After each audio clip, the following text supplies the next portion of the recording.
तान् सिद्धानं नमो वायरीय ध्यायान सर्वसां मंगलम भगवान वीरो मंगलम गौतमो गणे मंगलम कुंद कुंदाग्र सर्वमंगल मांगल्यम सर्वकल्याणकारकम शतमानं सर्वधर्माणां जयनं जयतु शाश्वतम्।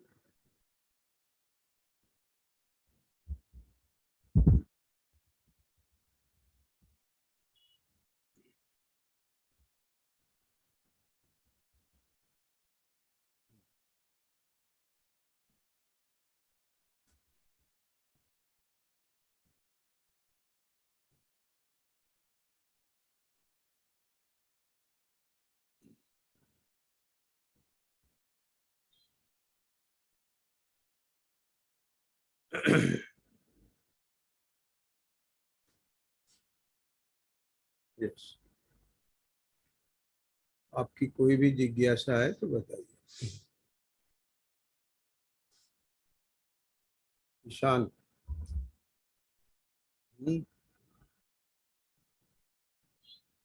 हाँ बेटा, चलो सोच लो तब तक।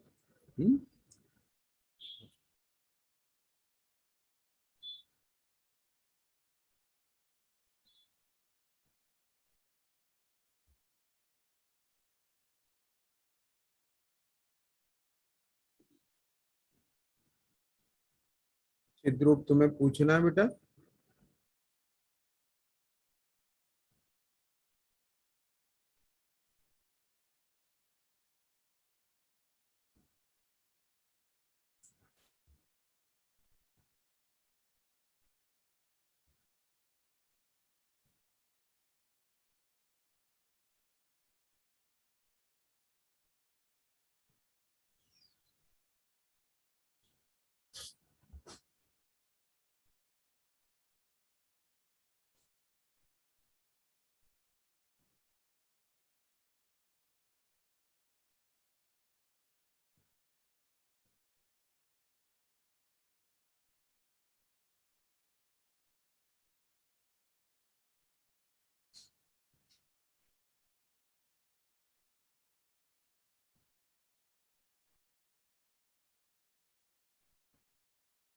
ये तो बहुत अच्छी बात है कि किसी की कोई जिज्ञासा नहीं है।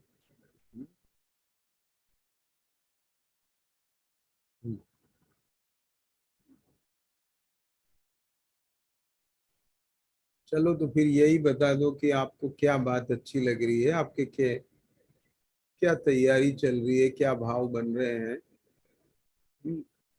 प्रोग्रेस ही बता दो फिर।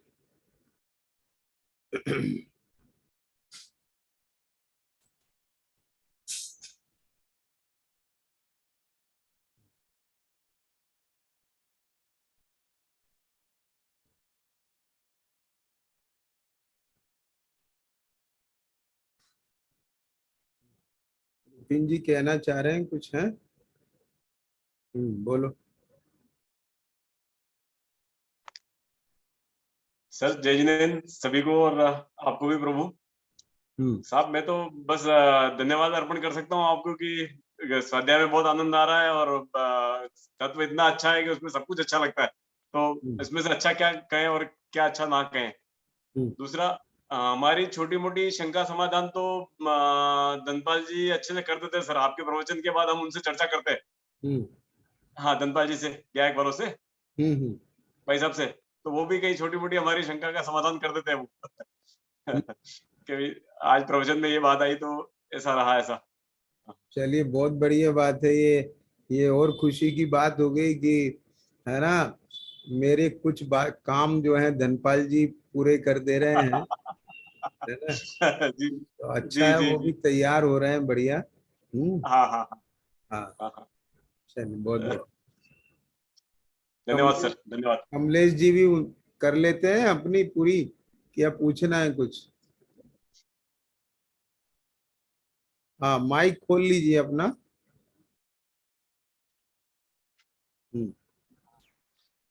साहब जय जिनेन्द्र।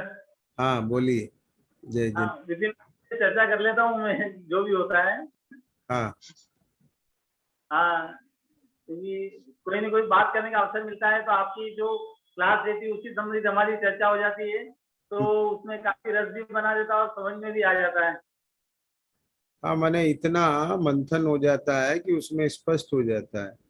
ठीक है। हाँ, क्योंकि हाँ, लेकिन देखिए कि आपने यहाँ पर विषय तो स्पष्ट कर लिया है स्वाध्याय में, लेकिन अलग बैठ करके उसका जो मिलान अपने जीवन से करना है। ठीक है ना? कि मुझे अभी ऐसा लगता है या लगता है कि मैं अभी यहाँ खड़ा हुआ हूँ, हाँ जी, है ना? जैसा जिनवाणी बताती है बिल्कुल वैसा मतलब मेरा ज्ञान, मेरी श्रद्धा या मेरा जीवन अभी वहां नहीं खड़ा हुआ है, और मैं चाहता हूं कि वो वहां खड़ा होवे।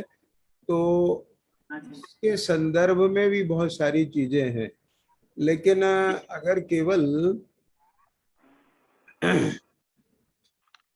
कक्षा तक ही सीमित रहेंगे, सुनने तक, तब तो संतुष्टि हो जाएगी कि हाँ सब समझ में आ रहा है। परंतु यदि उसका जीवन से मिलान करेंगे, मुझे क्या भासता है, तब आपको बहुत सारा प्रश्न खड़े होंगे पूछने के लिए। ठीक है ना? तो हाँ, हमारी एक हाँ, इस पर आपका वर्क चलना चाहिए। हाँ जी, अभी तो दो बातें हैं, मुझे ऐसा लगता है, ऐसा हाँ क्यों जी, नहीं लगता है, और हाँ, फिर इसके बाद जब ऐसा लगने लगे, हाँ जी, उसके बाद अपने उसको फॉलो करने में, हाँ जी, उसको परिणमाने में जी, जो पुरुषार्थ चलता है, उसके संदर्भ में भी बहुत मार्गदर्शन की जरूरत होती जी, जी, बराबर। है ना? माने हाँ, विषय का स्पष्टीकरण मेरा प्रयास रहता ही है कि आ, हाँ, हाँ, बल्कि मुझे कभी कभी ऐसा लगता है, शायद आप लोगों को हाँ जी, ऐसा ना लगे कि बहुत ज्यादा डिटेल कर देते हैं। ऐसा लगता है नहीं, क्या? नहीं तो मैं कम करूं, उसे सीधा बोलूं। हाँ, गुरुजी हमारी स्थिति भी ऐसी थी कि जी एक बालक की फीस 10,000 है और दूसरे की 1 लाख है, वैसी स्थिति हमारी थी। आवाज कम आ रही है, क्या बोला? हमारी गुरुजी हमारी स्थिति ऐसी थी कि किसी नए विद्यार्थी के लिए 10,000 फीस है और पुराने के लिए 1 लाख फीस है, ऐसी स्थिति है हमारी। हाँ हाँ हाँ, लेकिन आपके तत्वबोध से हमें काफी अच्छा मार्ग मिल रहा है। हाँ हाँ, मतलब ठीक है। तो ठीक है। और कई बार हम चिंतन के ऐसे विषय मिलते हैं जो बहुत ही अच्छा लगता है। हाँ हाँ चिंतन के विषय में कई बार हैं जिससे हमारा चिंतन चलता रहता है। जैसे 2 दिन पूर्व आपने बताया था कि राग है वो भी एक तरह ज्ञान की पर्याय है। हाँ। राग राग का जो बताया था ना आपने कि वो भी एक समय की पर्याय का है। राग राग राग जो है, हाँ, क्या समझे आप इसमें, क्या बताया था?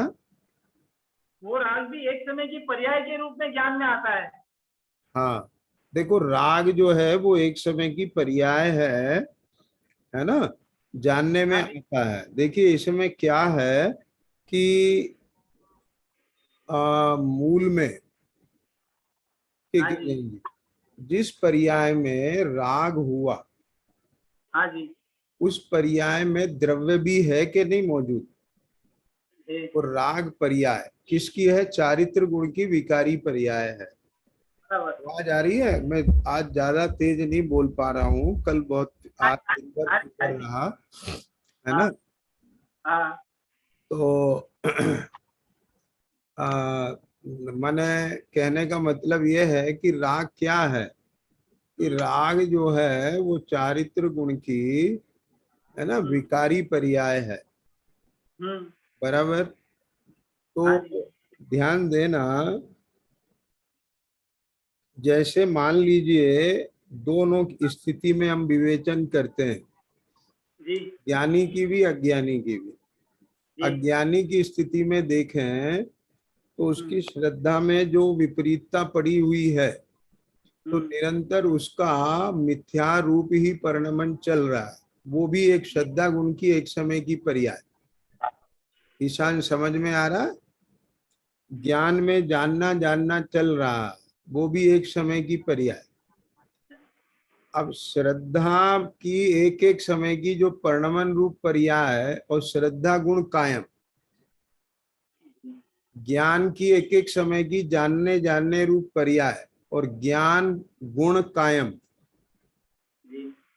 ठीक है, ज्ञान गुण कैसा है? अनादि अनंत है। ठीक है, तो ज्ञान गुण अपने में ध्रुव रहते हुए परिणम रहा है। ऐसे श्रद्धा गुण भी ले, ऐसे चारित्र गुण भी ले। और अगर हम पूरे आत्मा को देखें तो पूरा आत्मा जो द्रव्य है वो अनादि अनंत है, लेकिन उसका हर समय रूप परिणमन चल रहा है। तो जिस समय पर्याय है उस समय वहां पर द्रव्य भी मौजूद है कि नहीं? समझे ना? जब राग की पर्याय है तो वहां ज्ञान की जानने रूप पर्याय है। वहां भी है ना? हाँ, एक तो वो ज्ञान उस राग को जान रहा है, एक ये कि वो ज्ञान राग को जान तो रहा है लेकिन अपने रूप जान रहा है, अभिन्न पने जान रहा है। ये है सो मैं हूं। और एक ज्ञान राग को भिन्न पने जान रहा है। आप समझे ना? कैसे? मैं बताता हूँ। जैसे मान लो आपके घर पर कोई बालक आया हुआ है, माने आपके बेटे का मित्र है, आप दोनों को देख जान रहे हैं, है ना? लेकिन अपने बेटे को जानते हुए भी अपने रूप जान रहे हैं और उसके मित्र को जानते हुए भी पर पने रूप जान रहे हैं, है ना? अब इसके लिए आपको कोई अलग से बुद्धि लगानी पड़ती है क्या? नहीं लगाना पड़ती है ना ईशान। क्यों? क्योंकि आपके भीतर में यानी ये बात पड़ी हुई है कि ये मेरा और इसके अलावा सारे अन्य। तो जब भी ज्ञान उसे जानेगा, जिसके बारे में भी आपके प्रोग्राम में सॉफ्टवेयर में ये बात पड़ी है, ये मैं हूं और ये मेरा है, तो उसके लिए आपको कोई विचार खड़ा करने की जरूरत नहीं है। आप उसे नेचुरली आप अपने रूप या पराये रूप ही जान रहे हैं, जबकि वहां ज्ञान भेद नहीं कर रहा है। आप समझ गए ना? हाँ जी। और उस समय श्रद्धा में भी आपके ये बात पक्की पड़ी है कि ये बेटा मेरा ही है और ये मेरा नहीं ही है। समझ गए ना? जबकि ऐसा कोई विकल्प खड़ा नहीं होता, वो एक तरह से साइलेंट रूप चल रहा है। समझ गए ना? हाँ जी। ज्ञान जान रहा है, तो ऐसे ही अज्ञानी का ज्ञान उन रागादि भावों को अभिन्नपने जानता है, क्योंकि उसको अंतर में जितना भी ये कर्मोपाधि है वो सब अपने रूप नजर आता है। जैसे ये शरीर 9 कर्म, ये भी कर्मोपाधि है।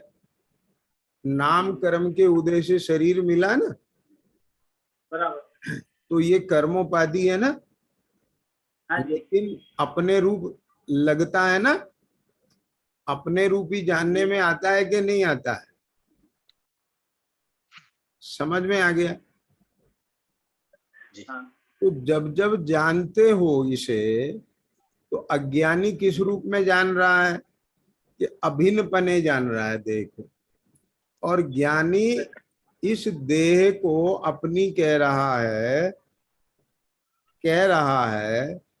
अपने रूप व्यवहार भी कर रहा है, तो भी उसके चूंकि श्रद्धान में भेद आ गया, इसलिए वहां ये विचार नहीं भी खड़ा हुए तो भी ज्ञानी का ज्ञान इसे जानते हुए भी श्रद्धा से देखे तो भिन्न पने ही जान रहा है।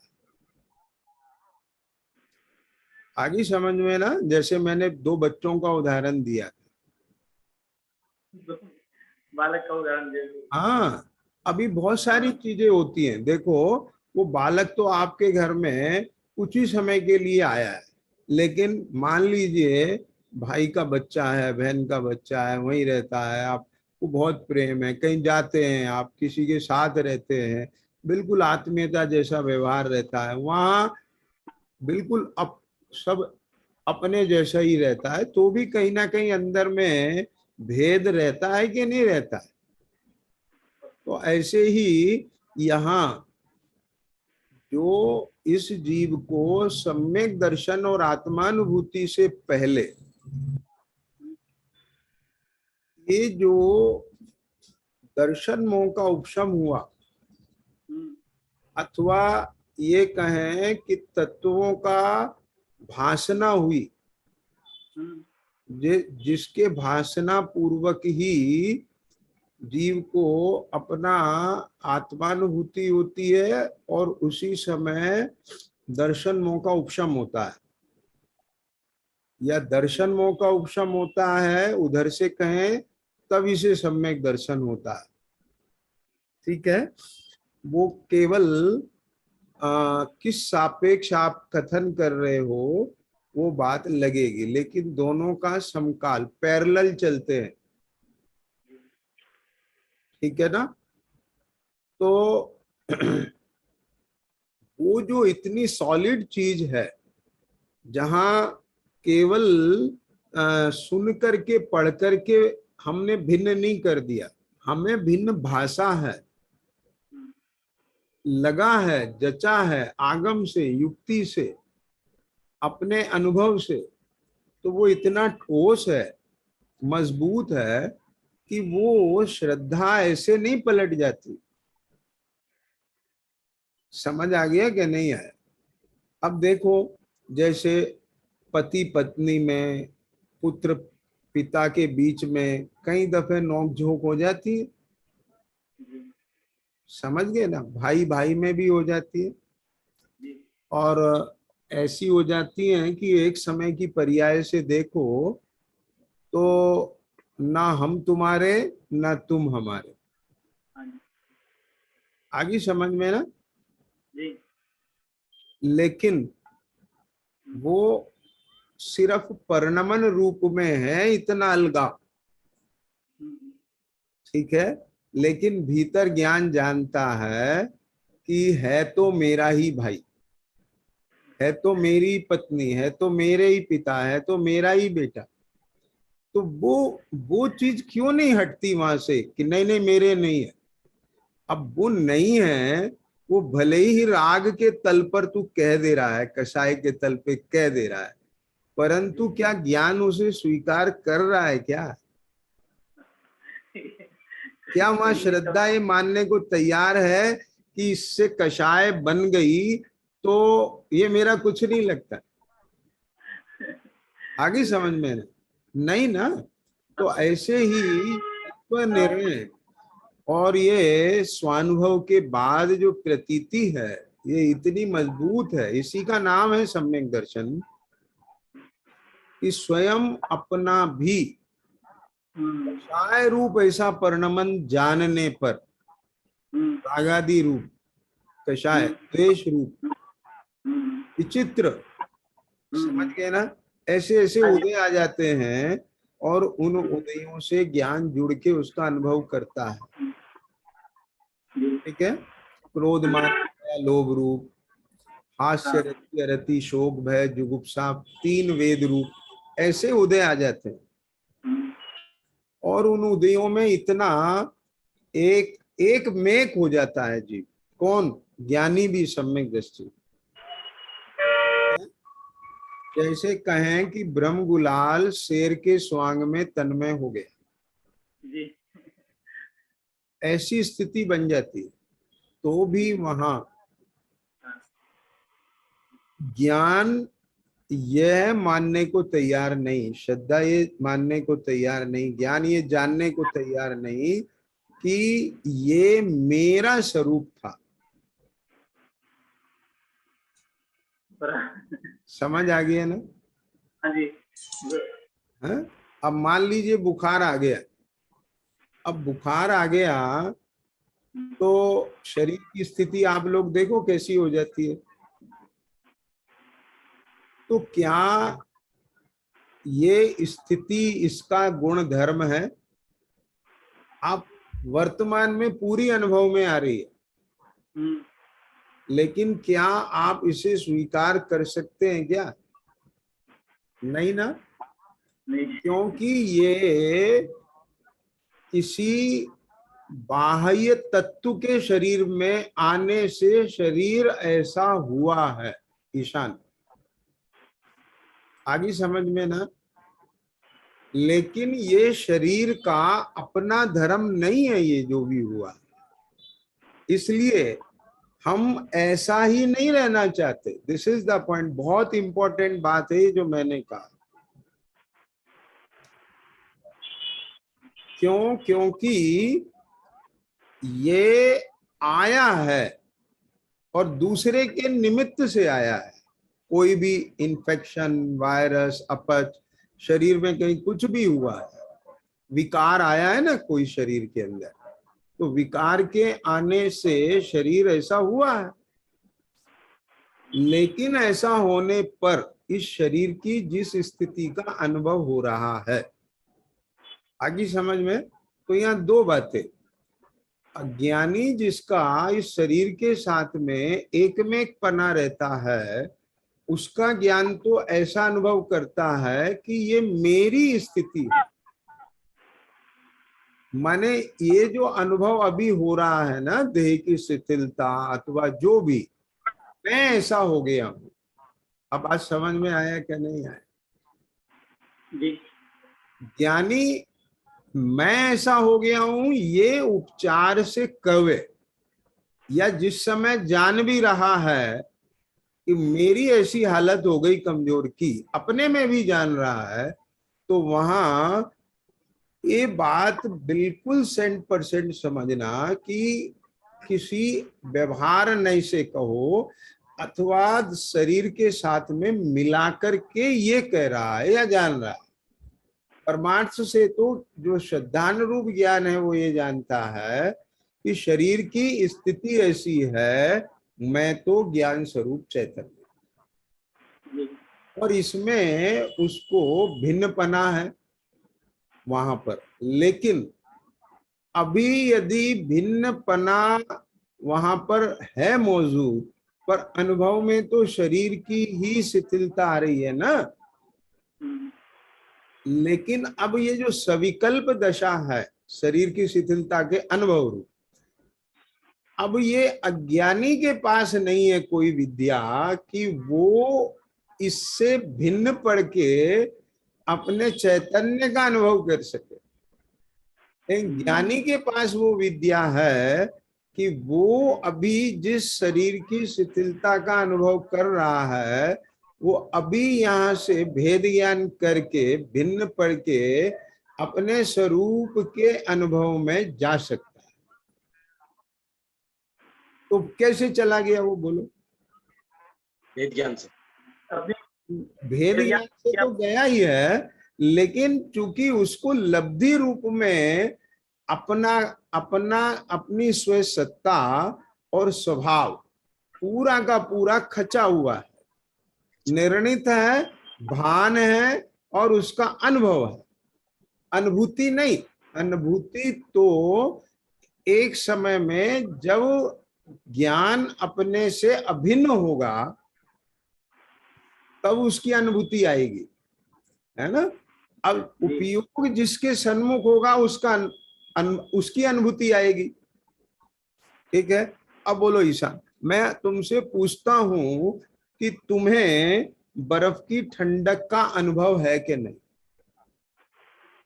अभी तो नहीं अनुभूति ले रहे हो तुम ठंडक की, इस समय में तो ठंडक नहीं आ रही है तुम्हें, लेकिन अभी भी तुम्हें बर्फ की ठंडक का अनुभव मौजूद है कि नहीं? और आग की जलन का अनुभव भी है कि नहीं? ज्ञान में तो है ये। बराबर, ठीक है ना। हाँ जी। अब आप क्या करेंगे कि जैसे ही आपका हाथ जलता है जी। तो किसके पास जाते हो? बर्फ के पास जाते हो। ठीक है, कि इस हाथ को आप बर्फ में डाल दो ताकि ये इसकी जलन शांत हो जाए। तो क्यों डाला तुमने वहां? क्योंकि आपके ज्ञान में बर्फ की ठंडक का अनुभव सदा काल मौजूद है, क्योंकि आपने उस ठंडक की अनुभूति ली हुई है, वो अनुभव सदा काल। अब आगे समझ में। और में वो चीज सही बैठी हुई है, उसकी पहचान भी है आपको। अब अगर बर्फ जैसी कोई दूसरी वस्तु आपके पास रख दे, आप उसमें हाथ डालें तो कहते हो यार ये दिखने में बर्फ है पर बर्फ नहीं है। किसके बल पे कहते हो? उस अनुभव के ही तो बल पे कहते हो। अब आगे ना समझ में, क्योंकि ये अनुभूति बर्फ की नहीं है। समझ गए ना। तो ऐसे ही जब उपशम के काल में ये ज्ञान ने, ज्ञान पर्याय देखो, ज्ञान ही जानता है चैतन्य के सर्व गुणों की निर्मलता, उसका जो वेदन और अनुभव है वो चारित्र गुण को नहीं होता। क्या कहा? चारित्र रूप नहीं होता, नहीं होता। श्रद्धा गुण में ज्ञान नहीं है, चारित्र गुण में ज्ञान नहीं है। तो जो चारित्र की मलिनता है उसका ज्ञान भी ज्ञान को होता है और अनुभव भी ज्ञान को होता है। धनपाल जी समझना बात। तो यहां दो चीजें हैं, एक तो शुद्ध नय का आलंबन लेकर के शुद्धता का अनुभव किया जाता है, और एक जो शुद्ध परिणति सदा काल रहती है उसका अनुभव सदा काल रहता है। बात समझना, बताता हूं। जैसे 102 डिग्री का बुखार अभी वर्तमान में है, तो 102 डिग्री के बुखार में शरीर की जो स्थिति है उसकी अनुभूति आपको हो रही है, बराबर। अब बुखार आपका 100 डिग्री रह गया, 99 रह गया। अब कैसा लग रहा है? जैसा 102 में लग रहा था, उससे अच्छा लग रहा है। ठीक है ना, रिलैक्स हो गया। तो जितनी आपको 102 डिग्री जनित आकुलता उस समय में सदा काल अनुभव में रहती थी, जितने माने एक दिन अथवा 10 घंटे 4 घंटे आपको 102 103 डिग्री बुखार रहा, तो वो आकुलता आपको 99 डिग्री वाले बुखार के काल में नहीं अनुभव में आएगी। बात समझ में आ गया? इसलिए है ना, वो कब आएगी? जब आपका बुखार 102 से 99 रह जाए। इसीलिए ये इस विवक्षा से कहा जाता है कि अभी आपको शुद्धात्मा की अनुभूति नहीं हो सकती। ये क्यों? क्योंकि आपकी परिणति में, माने अवस्था में, समझ गए? अज्ञानी की छोड़ दो, सम्यक दृष्टि की बात करें तो उसको अभी 3 चौकड़ी कषाय का सद्भाव है। ठीक है, अनंतानुबंधी गई है तो उसको इतना बुखार तो हर समय है।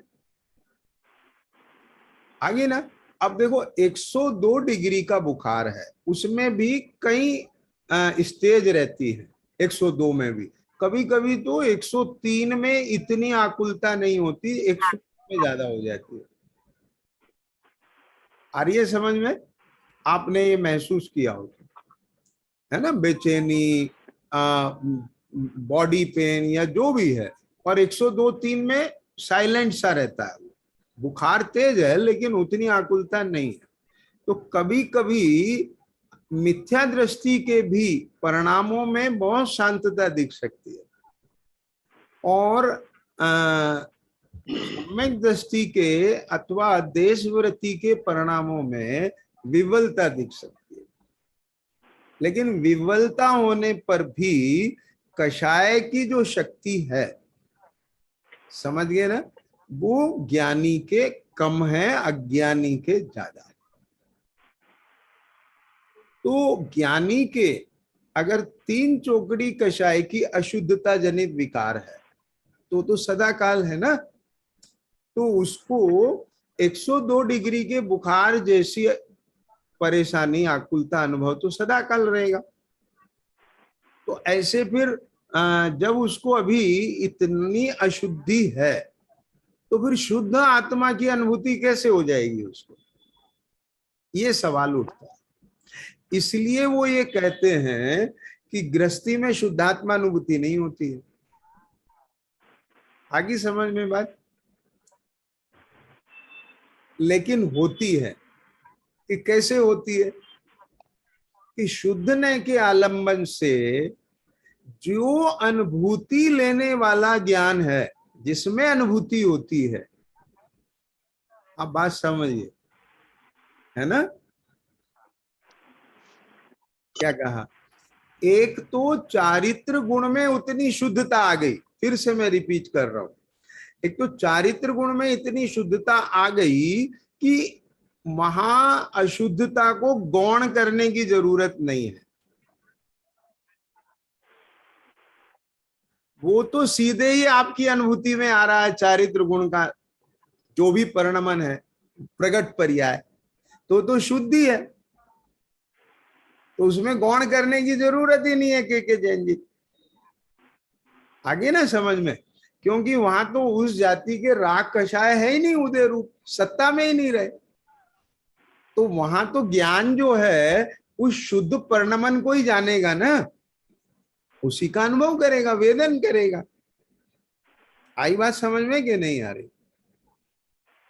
ठीक है, तो उनके जैसे ये बात कही है ना कि मुनिराज आहार विहार के काल में भी उनके जो संवर निर्जरा है वो देशव्रति के सामायिक के काल में भी नहीं है। क्यों? क्योंकि उनके तो हर समय उतना संवर हो ही गया, रुकाव हो ही गया है। 3 चौकड़ी कषाय चली गई तो उस जनित कर्म का संवर हो ही गया है, कर्म नहीं आ रहे हैं अब। आगे समझ में? और जितनी उनके शांति आ गई, वो तो भले ही वो आहार कर रहे हो, विहार कर रहे हो, निहार कर रहे हो, किसी भी काल में हो, उतनी तो है ही नहीं। आई समझ में? मैं अब आपको दूसरा एग्जाम्पल देता हूं। मान लीजिए ईशान, किसी को 99,999 रुपए का कर्जा चुकाना है। कितना? 99,999, ठीक है। अब उसने 90,000 का कर्जा चुका दिया, कितने रह गए? 9,999। तो जो 90,000 का बोझा उतरा वो तो हर समय उतर गया ना है? अब वो भले ही 9,999 रुपए बाकी हैं, ये भी देख रहा हो, तो 9,999 देना है इसकी तो चिंता है, लेकिन 90,000 की तो नहीं है ना जो पहले थी। तो चिंता में से चिंता तो पहले भी थी और चिंता अभी भी है। पहले की चिंता में भी आकुलता थी और अब की चिंता में भी आकुलता है, पर दोनों आकुलता में कितना अंतर आ गया?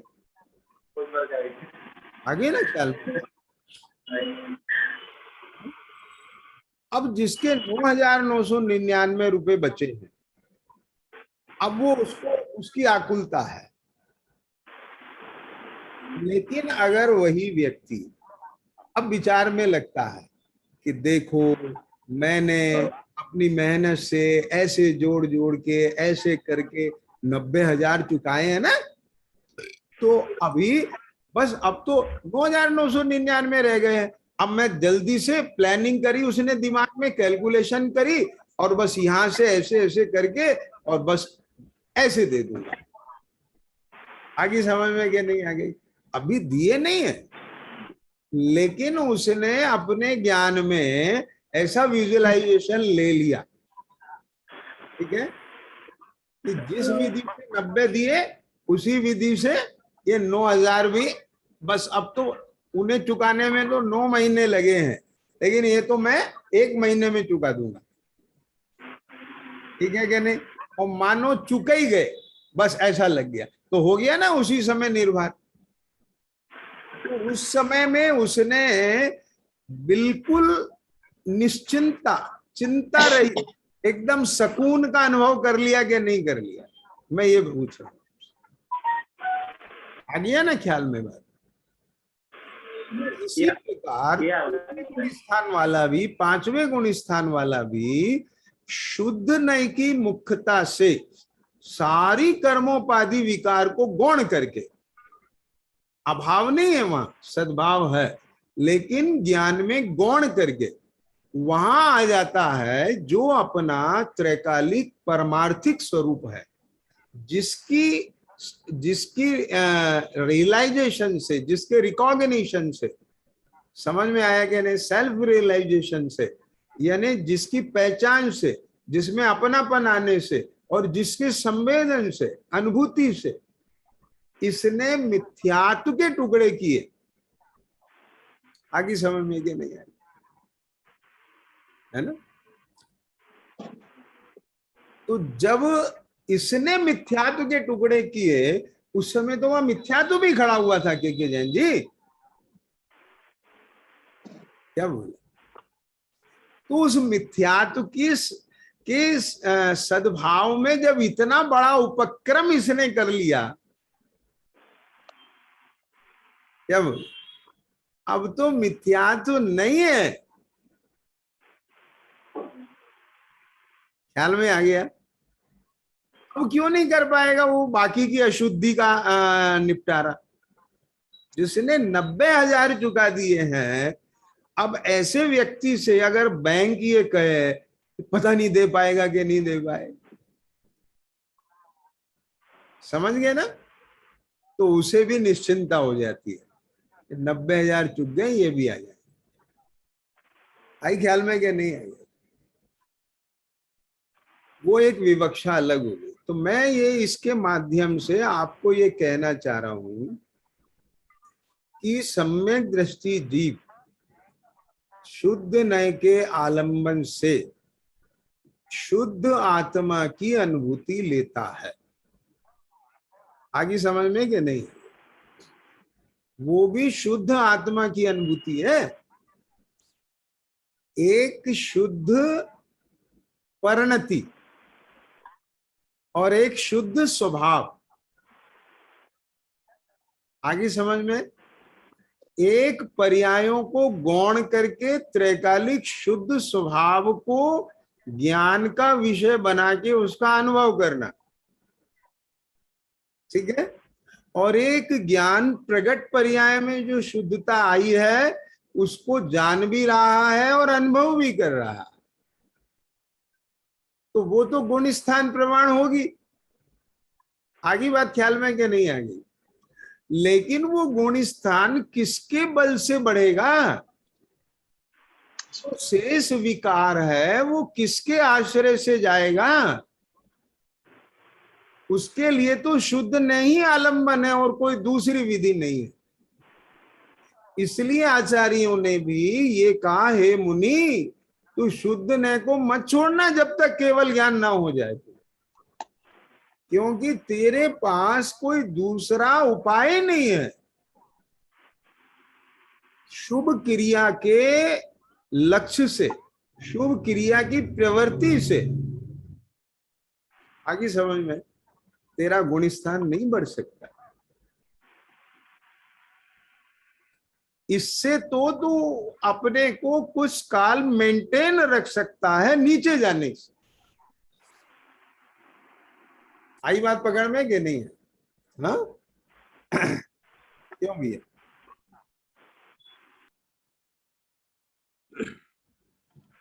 तो चर्चा ये है कि माने एक है श्रद्धा रूप और एक है उपयोग रूप। तो जो सम्यक दर्शन का विषय है वो तो जो चौथे गुण स्थान में आया है वो ऊपर तक रहने वाला है, कहीं बदलने वाला नहीं है। वो कि अवरस सम्यक दृष्टि की श्रद्धा यानी सम्यक दर्शन, और फिर देशवृत्ति का सम्यक दर्शन, और फिर मुनिराजों का सम्यक दर्शन, वो उसमें कोई अंतर आता? ये जो भेद कहे हैं ना वीतराग और सराग सम्यक दर्शन, वो तो केवल उस सम्यक दर्शन के साथ अभी राग है या राग मिटके वीतरागता आई है, ये भेद है बस। वो राग और वीतरागता का भेद है, सम्यक दर्शन में भेद नहीं समझ। आई बात पकड़ में कि नहीं आई? हाँ, तो चीज ये है कि एक तो मैंने जो बेसिकली आज की चर्चा में आपको डिफाइन किया कि जैन जी, एक तो जो सदा काल शुद्धता चल रही है, निर्मलता चल रही है, यानी जितनी वीतरागता आ गई है ना, उसका निरंतर फीलिंग में रहना। अब फीलिंग में तो वो ही रहेगा, ठीक है क्या नहीं है? क्योंकि जैसा भी गुणों का शुद्धता शुद्धता रूप परिणमन होगा तो ज्ञान में वह अनुभव में आता रहेगा। एक बुद्धि पूर्वक वहां जो अभी विकार शेष है, आकुलता है, वहां वह जीव अपने उस वस्तु स्वरूप के निर्णय के बल से, स्वभाव के बल से, स्वभाव के आश्रय से, अब वो स्वभाव का आश्रय केवल एक आत्मा ही नहीं लेना चाहिए। वह स्वभाव का आश्रय में केवल एक आत्मा ही नहीं लेना। हाँ, सुषमा समझना बात को। क्या होता है कि आप क्या करते हैं, बस सीधे सीधे कोई भी प्रसंग होता है ना, तो उसमें बस बोले अपने में ही ध्यान कर लो। भाई तुम अपने में एकदम ध्यान नहीं कर सकते, क्योंकि जो अभी उपयोग नो कर्म में जुड़ा हुआ है, आई समझ में कि नहीं आई? वो कैसे आएगा चैतन्य में अभी? हा? अभी तुम कीचड़ में लसे हुए हो, ऐसा समझ लो, ठीक है? ये तो ध्यान से समझना मेरी बात। एक तो क्या बताएं, देखो बहुत अच्छी बातें हैं, है ना, धैर्य से सुनो आप। हाँ, कि एक तो होता है ज्ञान का गे बनना, और एक होता है कषाय का अनुभव भी करना। तो कषाय का अनुभव तभी तो करेगा जब वहां कषाय उदय रूप होगी। आ रही है समझ में? तो यदि कषाय का उदय नहीं चल रहा है तो फिर ये अनुभव क्यों करेगा कषाय का? ठीक है, फिर किसका अनुभव करेगा? फिर तो वो अकषाय भाव का अनुभव करेगा। ठीक है, ज्ञान का ये भले ही कर्म के उदय बने, है ना, ज्ञान के उदय तो बनते हैं, कर्म के उदय तो बनते हैं ज्ञान के,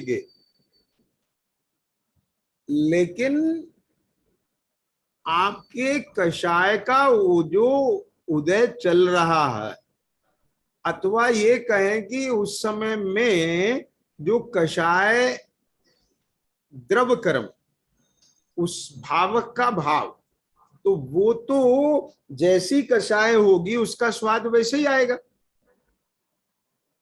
तो ज्ञान उसी का अनुभव करेगा, वेदन करेगा। तो अब अगर अंदर में हम कषाय रूप भी परिणमित हो रहे हैं, हम हो रहे हैं का मतलब कि हम उस काल में कषाय का विपाक चल रहा है और हम उससे जुड़ के उसका अनुभव कर रहे हैं। तो इसका मतलब ये हुआ कि कीचड़ में सने, जो मैंने अभी उदाहरण दिया था। समझ में आ गया? तो एकदम मंदिर में कैसे घुस जाओगे हाथ पैर धोए बिना? आई समझ में ना? यानी जब तक उस कषाय का उपशम नहीं हो जाता, वो शांत नहीं हो जाती, तब तक तुम्हें अकषाय भाव की अनुभूति कैसे आएगी? आप ये समझिए ना, विज्ञान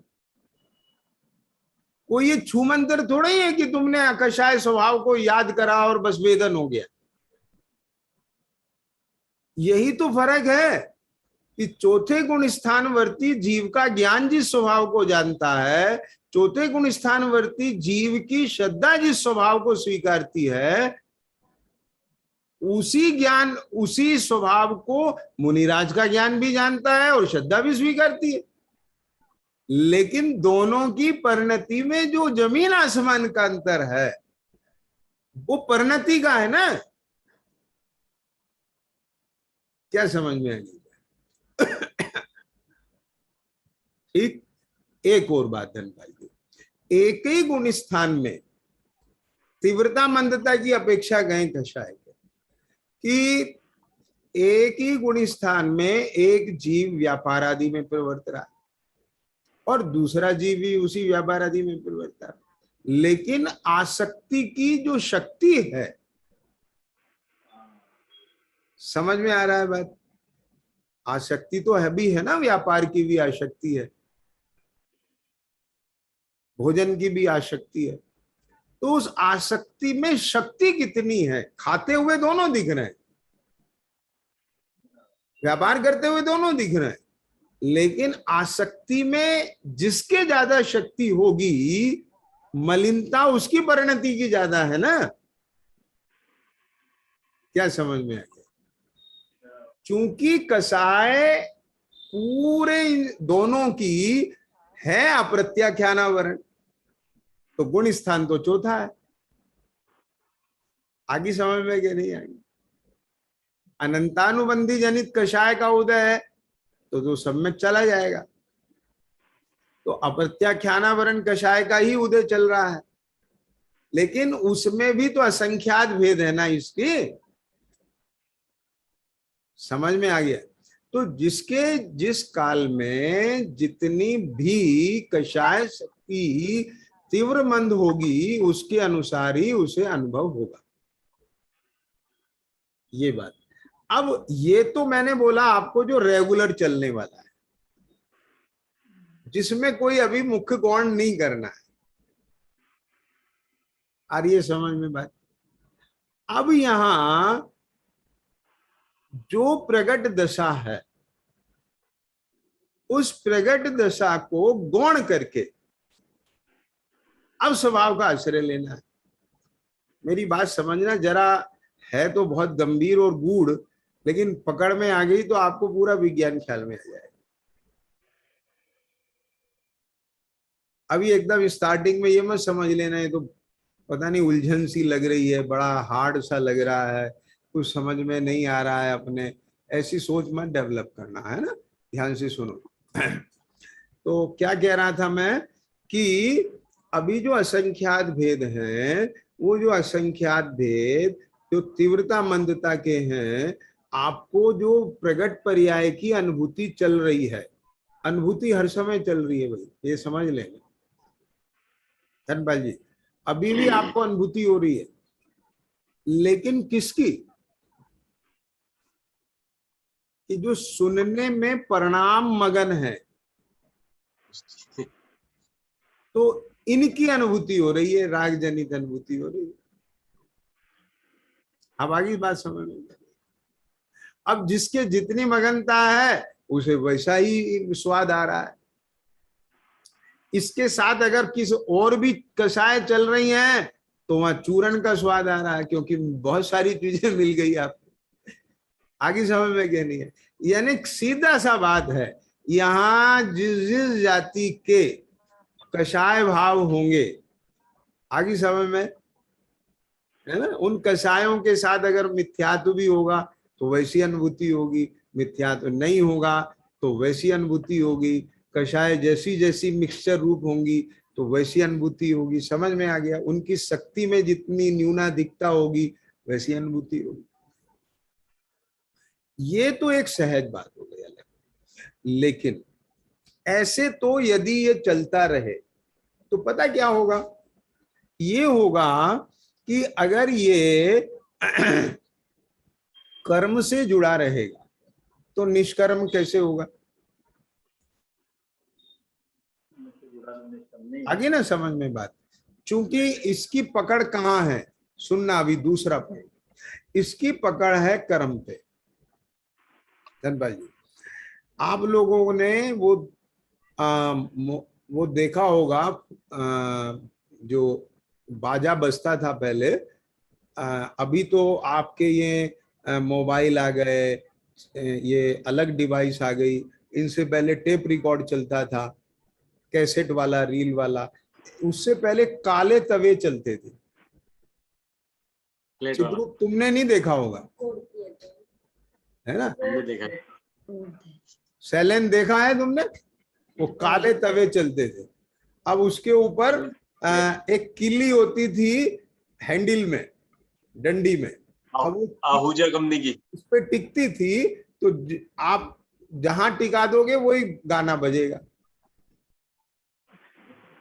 तो ठीक इसी तरह से, है ना, अगर इसके उपयोग ने, इस जीव के श्रद्धा ज्ञान चारित्र ने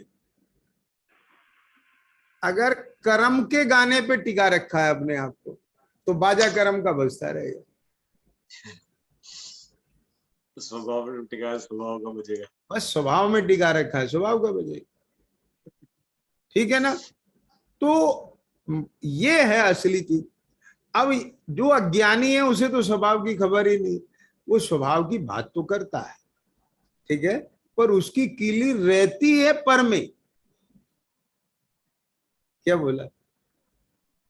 ठीक, तो वहां जहां पर में ही है, तो ऐसे ही जो अज्ञानी जीव है मिथ्या दृष्टि, वो अगर बाहर में अणुव्रत महाव्रत का भी पालन कर रहा है, वो भले ही शुभ कषाय में बैठा है, परंतु उसकी कीली जो रखी हुई है वो कर्म प्रदेश में रखी हुई है। पकड़ में आ गई बात? वो वहीं जमी हुई है पूरी तरह से, है ना? अब बात दूसरी समझिए, उसे बदलना ही नहीं आता है, वो तो बेचारा बस जहां भी वो चला जाएगा गाना वहीं बजता रहेगा। अब वो अपनी पसंद का गाना नहीं सेलेक्ट कर सकता, क्योंकि उसे पता ही नहीं है, वो तो उसके भरोसे है। आ रही है ना समझ में बात? तो ऐसे ही अज्ञानी का जो उपयोग है, मान लो भगवान की भक्ति में लग रहा है, सुनना ध्यान से, आप अपने पे ही देखो, भगवान की भक्ति करते करते और तुम्हें जरा कुछ और ज्ञान का ये बन गया, कोई बच्चा दिख गया, अब उस वहां आपने जरा 1 मिनट के लिए जुड़ गया, अब उस बच्चे से आपका उपयोग भागते भागते कहाँ भाग जाता है, बंबई, कलकत्ता, लंदन, अमेरिका तक पहुंच जाता है, वो पूरी ट्रेन बन जाती। आई ना समझ में? अब जैसे उसकी बन गई कि ये मूंछों का मक्खन है, ये मक्खन से मैं ऐसे व्यापार चलेगा, ये चलेगा, फिर बच्चे होंगे, आगे ना पूरी बात। तो वो फिर उन पुद्गल कर्म के प्रदेश से जुड़ता रहे, तो इसलिए वो शुभ से अशुभ में चला जाता है, और फिर वहां कुछ ख्याल आता है तो वहां से फिर जुड़ के वो शुभ में आ जाता है। बात समझ में आ गया कि नहीं आ गया? तो उसका बाजा जो है, क्योंकि वो जो सर्कल है उसका, वो सारा सर्कल धनपाल जी क्या है, वो पर ही है, वहां स्वयं का तो पता नहीं उसे, तो वो तो भगवान भरोसे समझ लीजिए, उसका जो है वो कर्म प्रदेश से जुड़ा हुआ है, और वो जहां उसे वो ले जाता है वो वहीं घूमता रहता है, अशुभ से शुभ और शुभ से अशुभ। आ रही है बात पकड़ में कि नहीं आई? अब चूंकि ज्ञानी ने समझ लिया कि मुझे ये जो शुभाशुभ विकल्प हैं, जो भाव है ना, ये मेरा स्वभाव नहीं है। क्या कहा? ये तो भाई साहब कर्म का विपाक है। जब मेरी चेतना उसके सन्मुख जाती है, उससे जुड़ी हुई है, जाती है का मतलब नहीं है, वो तो गई हुई है, अनादिकाल से जुड़ी हुई है ना, और इसीलिए ये पर के बाजे बजते रहे। पर अब मुझे ये बात पता चल गई कि ये मेरा स्वाभाविक परिणमन नहीं है, ये वैभाविक परिणमन है। और वैभाविक परिणमन क्यों हुआ? कि डाक के निमित्त से हुआ, कर्म के निमित्त से हुआ। आ रही समझ में? तो उसने क्या किया, बात को समझना जरा।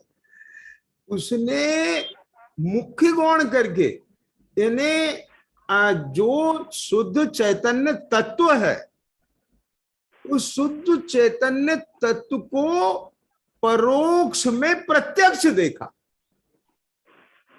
ये शब्द बहुत इंपॉर्टेंट है, और इसके लिए मैंने आपको पहले अनुमान कराया था। जब मैं के जैन जी, आपने बहुत बार सुना होगा, जब मैं इस मूर्ति वाले का उदाहरण देता था, है ना, कि मूर्ति एक ही है और उसने उस मूर्ति को हमेशा रंगों में ही देखा, लेकिन रंगों में देखने पर भी बेरंग देख लिया। आई बात समझ में कि नहीं आई? तो उस के बल पर ही, क्या बोला मैंने, अपना जो शुद्ध चैतन्य स्वरूप है, ये जो सम्यक दृष्टि जीव कहता है ना, शुद्ध चेतना सिंधु मेरा रूप है, कि बोले तूने देखा है शुद्ध चित्त, वो तो सिद्धों का होता है, अभी तेरे पास कहां से आ गया जो तूने देख लिया है? अरे क्या कहे बताओ, कि मैंने परोक्ष में प्रत्यक्ष देखा है। ख्याल में आया क्या नहीं है? ये तुम्हें ध्यान होगा, चिद्रूप जब 49वीं गाथा की चर्चा चल रही थी, अरसम रूपम गंधम, पिछले साल लॉकडाउन में, है ना, तब उसमें आए थी ये बहुत चर्चा।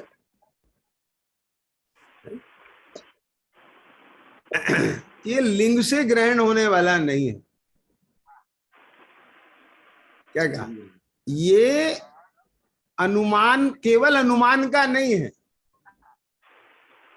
अनुभव का है, प्रत्यक्ष है। क्या मतलब है इसका?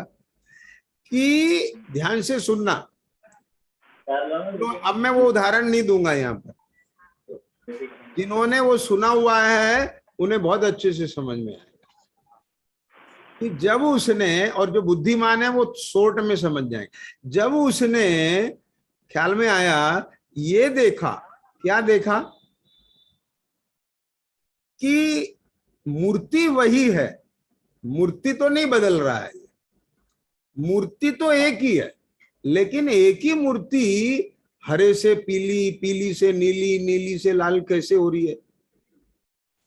तो जो पहले वो गेयाकार ज्ञान में तन्मय था, जिसको आचार्य ने गे लुब्धता नाम दिया है, कि गे लुब्ध जीवों के ज्ञान में नहीं आए, तो जब तक गे लुब्ध था तब तक तो उसे ये रहस्य समझ में नहीं आया, सोचा भी नहीं कि ऐसा भी हो है यहां। लेकिन वो तो गे लुब्धता उसकी कुछ समय के लिए टूटी, और जब वो यहां से लाल कपड़े पे से मूर्ति को उठा के हरे पे रख रहा था, उसने उस बात को देख लिया कि यही मूर्ति उठा के यहां रख रहा है, ये क्या चक्कर है, ये यहां से यहां क्यों रख रहा है? तो बैम आ गया उसके अंदर, और बैम आ गया तो उसने इस बात को पकड़ने के लिए अब रंग में अपने को नहीं तन्मय किया। अब वो तो इस चक्कर में आप देखो क्या करता है ये, उसने फिर देखा तो पाया कि ये मूर्ति अब इसने यहां से उठा करके यहां रखी है।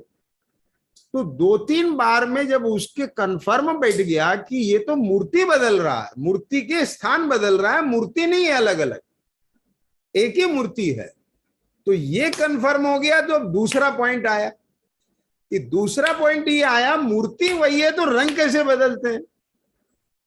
तब उसने इस बात को खोज के पकड़ लिया कि ये जहां रखता है उस कपड़े के रंग जैसी मूर्ति होती है, इसका मतलब मूर्ति में रंग कपड़े जनित है, मूर्ति का नहीं।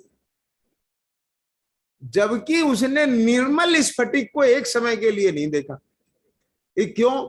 कि जब लाल कपड़े पे देखी तो लाल थी, लेकिन जब हाथ में उठाया तो स्किन कलर की हो गई। निर्मल तो उस समय भी नहीं देखी, क्योंकि स्फटिक को आप निर्मल देख ही नहीं पाओगे, वो जिस आधार से रखी जाएगी उसी रंग की हो जाएगी। वो चाहिए समझ में कि नहीं है? तो उसने, अब मैं आपसे पूछता हूं कि आप ये समझ गए, तो उसने वहां उसकी निर्मलता प्रत्यक्ष देखी कि परोक्ष देखी? बोलो ईशान, स्पीकर ऑन करके जवाब दो। जी प्रत्यक्ष तो नहीं देखी। हाँ, प्रत्यक्ष तो नहीं देखी। प्रत्यक्ष तो नहीं देखी है ना, देखी तो परोक्ष है ना। परोक्ष कैसे देखी? क्योंकि वहां बिल्कुल निर्मल स्फटिक नहीं थी, ठीक है, तो थी तो परोक्ष, लेकिन अनुभूति किसकी की उनने? प्रत्यक्ष की। निर्मल स्फटिक की हुई ना उसे वहां पर, तो वो तो प्रत्यक्ष आई ना उस समय उसके। वो परोक्ष होते हुए भी प्रत्यक्ष देखी। अब आगे समझ में कि नहीं आगे? परोक्ष होते हुए भी उसे उसकी निर्मलता प्रत्यक्ष हो गई। आई समझ में कि नहीं आगे? तो ऐसे ही ये तो हो गया एक पहलू दृष्टांत के हिसाब से।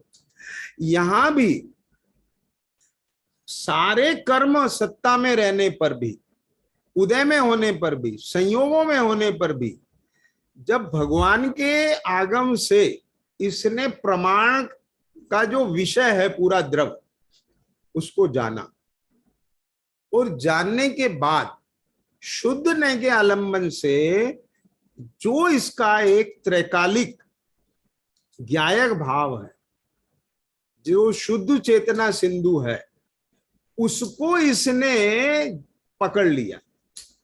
और जैसे जैसे उसके नजदीक जा रहा है तो इसकी तमाम गे लुब्धता छूटती जा रही है, और तमाम गे लुब्धता छूटती जा रही है इसकी, तो इसकी जो लुब्धता है, मगनता है या अनुभूति है, भाव भासना है या समीपता कहो उसे, एकाग्रता कहो उसे, आप जो मर्जी कहो, वो तो जो है सो है। वो कहाँ बन रही है? विभाव में कि स्वभाव में? आया ना समझ में? तो ज्ञान कहाँ जाता जा रहा है? स्वभाव के नजदीक ना। और एक स्थिति ऐसी आई कि सर्व विभाव गौण हो गए। गौण हो गए का मतलब वहां ज्ञान ऐसा नहीं है कि जैसे प्रमाण ज्ञान के विषय में उसने सामान्य विशेषात्मक द्रव्य को जाना, तो यहां भी वो उस कर्मोपाधि को भी जान रहा है और निरूपाधि को भी जान रहा है। के जाएंगे ऐसा नहीं। हाँ, यहां तो मात्र उसको अबध स्पष्ट चैतन्य दिख रहा है। ये जो बद्धता है ये वहां पर है, उसके ज्ञान में भी है, और किस अपेक्षा से ये बद स्पष्टता है ये भी है, क्योंकि प्रमाण का विषय उसके ज्ञान में है। लेकिन उपयोग रूप केवल अबध स्पष्ट उसके ज्ञान का ज्ञेय बन रहा है। तो जब वहां सारी उपाधियां हट गई, केवल एक निरूपाधि रह गई, तो वहां ज्ञान किसका अनुभव करेगा? आई समझ में कि नहीं आगे? और जिस समय वो ज्ञान उसका अनुभव कर रहा है, तो वहां पर और पर की पर्याय और पर पर्याय के लक्ष्य से उत्पन्न होने वाली अपनी विकारी पर्याय, तो उन सब से भिन्न पड़ गया, तो अनुभव किसका होगा? और जब उसका अनुभव होगा उस काल में फिर विभाव के निमित्त से, इन विकारी भावों के निमित्त से होने वाला आश्रव होगा क्या? संवर होगा कि नहीं होगा? तो उस काल में संवर आ गया क्या नहीं आ गया? है ना? और संवर होने पर सुख होता है, यही सुख में दशा है। तो तात्पर्य यह है, मैं इस बात को बताना चाह रहा था सुषमा, कि जो अभी जहां पर ज्ञान नो कर्म से जुड़कर, तुम्हारा ज्ञान नो कर्म से जुड़कर कषाय की कीचड़ में लसा है, यानी कषायों का स्वाद ले रहा है, अनुभूति हो रही है, और तुम वहां एकदम से बस जैसे कि भाई यहां से निगाह घटाई और यहां कर दी। मेरी बात सुनना जरा। अगर ऐसे निगाह हटा करके तुम भगवान की प्रतिमा को भी देखो, कहीं बहुत लोगों का झगड़ा हो रहा है, कुछ भी हो रहा है, आपके परिणाम खराब हो रहे हैं, और एकदम से तुम भगवान का फोटो भी देखो, तो तुम्हें वही मलिनता अनुभव में आएगी भगवान को देखने पर। एकदम स्वाद नहीं बदलता। आगे समझ में कि नहीं आगे? वो तो जब आग ठंडी होएगी और तुम भगवान में दिमाग लगाओगे अपना, तब आएगी वो विशुद्धता के भाव, भक्ति के भाव। समझ में आ गया या नहीं आया? है ना? तो इसी प्रकार यहाँ उन नो कर्म के जुड़ने से जो कषाय की आग जली है, पहले वहां वो आग क्यों जली? क्योंकि तुमने वस्तु स्वरूप के विपरीत विचारना शुरू करी। भले आपका सम्यक दर्शन है, आप राग के चक्कर में कषाय के वशीभूत होकर के आपके जरूर जो है वहां पर कषाय का उदय है, तो आप वापस वस्तु स्वरूप का विचार चालू करो। यह है सविकल्प से निर्विकल्प का विधान। आई ना समझ में बात? तो जब वो विचारना चालू होएगी, तो उस विचारणा में आपको स्वरूप उपयोग रूप होने लगेगा। स्वरूप उपयोग रूप जैसे जैसे होता जाएगा, उसकी सन्मुखता होगी, तो आपकी कषाय ठंडी होती चली जाएगी। विपिन समझ रहे हो भी? यही तो हमने आपको तब बताया था कि जब तत्व निर्णय का पुरुषार्थ होता है, तो इसी में ही दर्शन मोह का उपशम होता है, और इसी में ही जिसके जो सम्यक दृष्टि जीव है, उसके बाद में भी इसी विधान से चारित्र मोह ढीला पड़ता है। आगे समझ में कि नहीं? अब इसमें भी क्या है, मैं आपको एक चीज और बताता हूं। समय तो बहुत तेजी से भाग रहा है, लेकिन कोई बात नहीं, अब आ रहा है तो अब सुन लो बात। तो इसमें भी एक गुण स्थान में रहने वाला जीव, यानी चौथे में ही है मान लो, तो उसने शुद्धने के आलंबन से स्वभाव को ऊर्ध्व किया, तो उसके जो अभी कषाय से जुड़ने से आकुलता का भाव चल रहा था, के जैन जी, नो कर्म से जुड़ने से अभी कषाय उदय में चल रही थी, तो वहां वस्तु स्वरूप के विचार करने से वो हल्की पड़ जाएगी कषाय। आपको जो आकुलता थी वो आकुलता मंद पड़ जाएगी, लेकिन गुण स्थान नहीं बदलेगा। पंचम गुण स्थान वाले जीव के अभी प्रत्याख्यान का उदय चल रहा है, तो उसमें उसकी तीव्रता से मंदता आ जाएगी, गुण स्थान नहीं बदलेगा। जब भी गुण स्थान बदलेगा वो चौकड़ी टूटने से बदलेगा, और वहां उससे पहले कर्ण लब्धि के परिणाम आएंगे, तब चौकड़ी टूटेगी। जैसे कर्ण लब्धि में पूरी उतनी विशुद्धता आती है ना, तो ऐसे ही उसके पहले देश संयम हो अवृत्ति के, और फिर देश संयम पूर्वक उसके जब कभी इतनी परिणामों में निर्मलता आएगी, इतनी निर्मलता आएगी, तब उस निर्मलता में वो कसाय चौकड़ी टूट के, कौन सी, अनंत अप्रत्याख्यान की, तब फिर प्रत्याख्यान आए। आई समझ में? और देश वृत्ति के जब महाव्रत जीवन में आ जाएंगे, अब महाव्रत आने पर भी एकदम छठवां सातवां गुण स्थान नहीं हो जाएगा, उसमें भी कहो कितना काल लग जाए। जब कभी इतने परिणामों में निर्मलता बढ़ेगी, उसमें फिर वो जो है उसकी प्रत्याख्यान टूट करके संयोजन है। तो ये भी अपनी जगह है व्यवस्था। आई समझ में कि नहीं? और वहां पर कषायों की तारतम्यता को मंद और तीव्र से मंद लाने के वस्तु स्वरूप के आलोक से ये है बुद्धि पूर्वक। यानी जो ज्ञानी पाल में आम की तरह से पकाता है ना, जैसे किसान पाल में जल्दी पका लेता है, तो ऐसे ही सविपाक निर्जरा अविपाक निर्जरा दो भेद किए कि नहीं किए? तो एक निर्जरा तो सबको ही हो रहे, कर्मोदय में जाके खीरी रहे, लेकिन बुद्धि पूर्वक वो स्वभाव का आश्रय लेकर के जो ये विधि विधान करता है, ये ज्ञानी के पास है, ज्ञानी के पास नहीं। आई बात ख्याल में कि नहीं? तो इस प्रकार से कैसे जो है चर्चा आई है कि आपको चाहे तो अभी मैंने ये बात शुरू कहाँ से की थी कि आप 1 घंटे की जो कक्षा है इसको यहाँ बैठ के सुन रहे हो, यहाँ आपको सारा विषय वस्तु मैं इतना खोल देता हूँ, वहाँ आपको समझ में आ जाता है, इसलिए आपको उसमें कोई प्रश्न खड़ा नहीं होता। लेकिन जब अलग बैठ के आप उसका मिलान अपनी श्रद्धा ज्ञान चारित्र से करेंगे, तब आपको अनेकों अनेक जिज्ञासाएं खड़ी होंगी, जिसके लिए आपको मार्गदर्शन की जरूरत होगी। तो उसके लिए फिर आपको वो नोट करके रखना चाहिए। और जब कभी आपको ये गोल्डन अपॉर्चुनिटी मिलती है, क्योंकि स्वाध्याय प्रवचन में तो वन वे ही रहता है, ठीक है।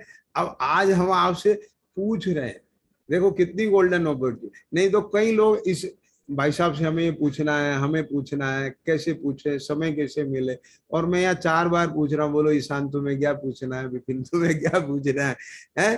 तो अब ऐसी गोल्डन अपॉर्चुनिटी मिल रही है, but you are not ready for that.